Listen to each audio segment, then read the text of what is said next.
Pero sa sahig, ay ang sahig yun. Mm. Pag nahulog na yung pera mo, wala. Ilang taon ka nung nag-evacuate kayo? Sa 19 Naik? ano yun? 41 ba? Yun eh, tapos na ang gera. Hindi, umpisa pa lang. Oo, ano ka, 1941. 41 nag-umpisa gera, di ba? Natapos mga 1945-46. Pero before 41 eh, ano na eh. Oh.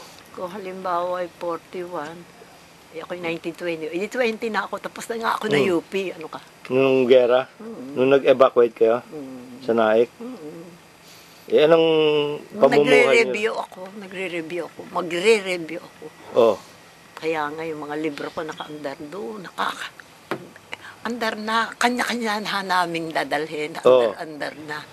Pag sinabi pa lang, ayan ang hapon, hindi mo na makukuha. Kaya yung nagdakaw, ang ganda. Dala niya lahat at yung importante. Pati pera. Pati mga alahas mo na. Yung UP, ano ko, libro, lahat. Naiwanan? Arglado na ang dadalhin. Oo nga, oo.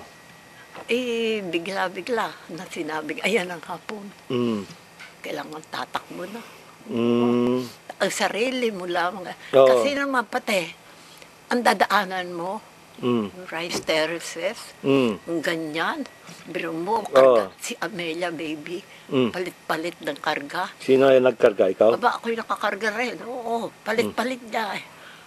Mag-i-slide ka. Pag nag-slide ka, tubig yung ano ka. Saan yung mga, yan? Doon sa papuntang pila. Doon? Doon kayo sumakay ng kasko? Saan? Diyan. Diyan sa may marketplace. Doon, likod ng market ng Santa Cruz. Sumakay kayo ng kasko? Hindi, kung kasko. Pero kung tatakbo ng sa ayun.